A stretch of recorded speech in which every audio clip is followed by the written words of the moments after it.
I really didn't think I would be this tired of life, aged 21. I have switched off my passions like one might with a light switch. I think it's for self-protection. It's strange.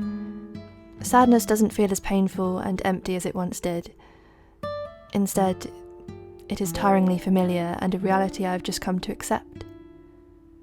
I'm a coward for never fighting it.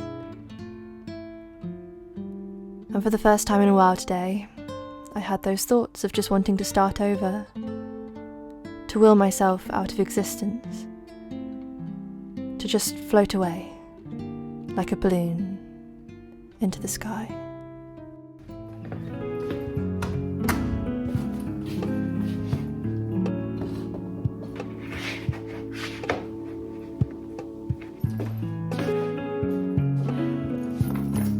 Guess who bought another plant, even though she hasn't watered the ones that she's already got for 2 weeks now and they're looking a bit sad, but guess who got another plant?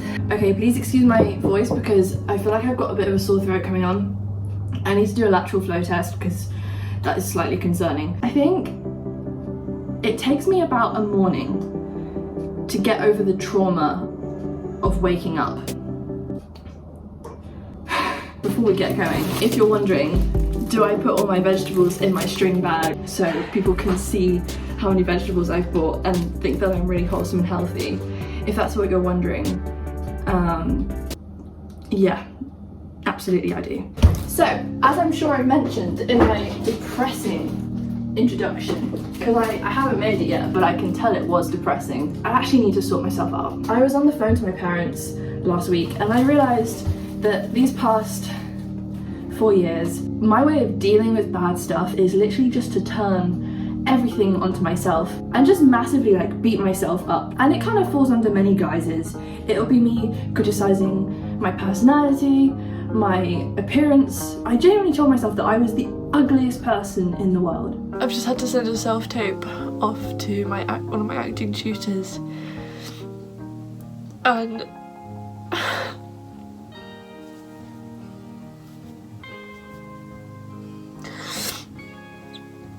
it's so stupid because literally like 2 weeks ago I made a video about self-confidence and I thought I was getting better, but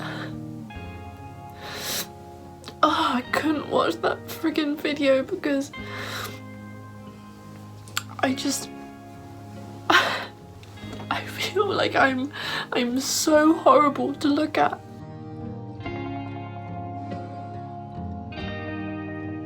It wasn't just physical, like I felt like I was like internally ugly as well. I just don't look after myself. I don't know what it is, and it's bizarre because it started when my granny died. It's weird, like my way of dealing with that grief was to be like, Elizabeth, you piece of shit, like you are literally the worst person, you don't deserve anything good, you don't deserve happiness, you don't deserve the friends that you have and the people around you. And that's kind of where it started for me, and it's literally transferred itself as like a kind of coping mechanism for any bad thing that happens in my life. I'll just like turn it back around on myself and be like, stupid girl, you're the worst. It's not healthy and it needs to stop.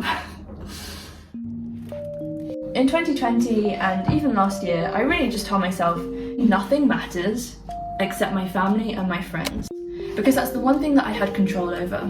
Obviously not if they got COVID, which luckily none of them did. But I mean, like, I could look after them emotionally. That was the one thing that mattered, because everything else seemed so out of control. I didn't have control over anything. None of us did. And so I just convinced myself that it didn't matter. I didn't care about those things, and I really numbed myself to it because it was easier than feeling hurt that they were being taken away from me. And now, I really don't know what brings me happiness anymore.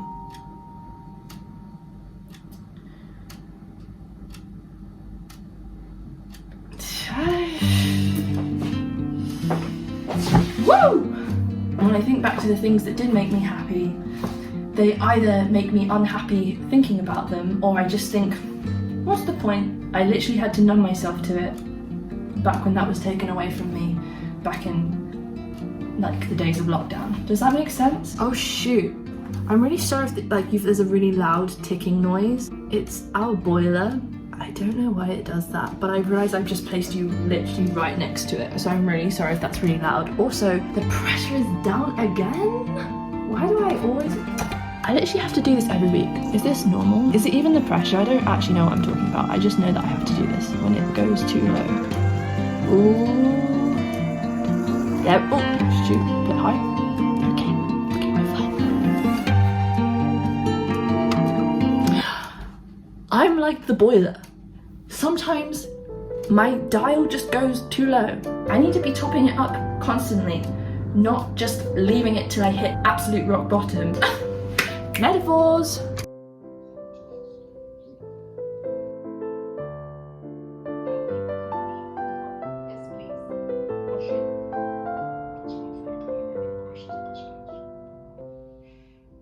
Let's go over non-discretionary.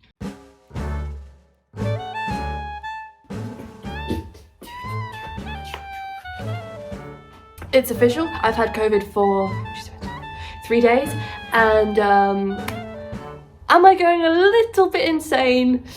Yes. Did I basically fall in love with the delivery guy simply because he told me to have a nice day? Yes. What is that? What is that parting? Okay, never mind, it doesn't matter. Okay guys, we need to talk about it because it isn't fixing itself. I have no self-motivation. I think part of the problem was back in school, I was honestly so busy. For A-levels I did 4 compared to the normal 3. There were quite a few people who did 4, but it was a lot on top of everything else I was doing. Piano lessons, folk group, big choir, school play, plays, drama lessons, youth more instrument lessons, like grade 8 violin. It was great. I got so much done. And I came out with like a cracking bunch of skills and A-level results and GCSE results. Like I thrived, but I also nearly died. And so when I got to leaving school and going on to higher education, I was like, I'm not doing that again.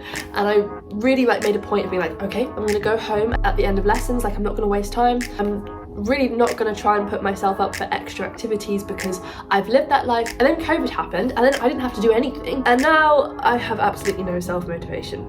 And I think what I've realized, and this really hurts, I don't think I've ever been self-motivated. The reason why I could do school, even though it was really hard to get all that stuff done, was because I knew I had people expecting something from me. And then 3rd year, this past academic year, I was very much like, I am so sick of being in education. I just want to be free, and I just want to be working for myself and doing things for myself and myself only. And I think because I've literally spent like 21 years of my life basing every action I do on what I'm assuming someone else is expecting from me, I don't know how to do it. What did you say your name was? Elizabeth Whitby. Oh, right, she's still here.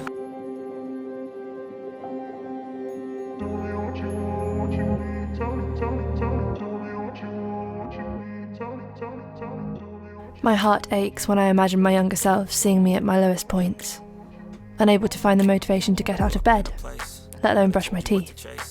I know she deserves better, so surely by definition so do I. So, I begin to refine who and what I let into my life. And as I allow my world to change, I allow myself to change. Yes, everything is pointless, and I have to keep forcing myself to give things a value. But if there's anything worse than the shame of self-loathing, it's the sheer boredom of it. As always, at the end of the day, it comes down to you to decide. Are you going to keep spiraling down, or pick yourself back up?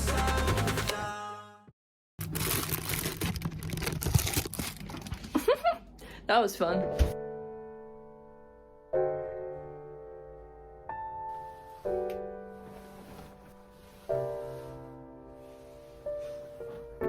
There is only one person in this world who is always with me, and that is myself. Who can tell how or when I shall die? But whether I'm surrounded by friends and family, or all alone, I know she shall be with me. And I don't want her to feel disappointed or like she's wasted her life away. I have the ability to feel so slighted sometimes, but the one person who hurts me the most is myself.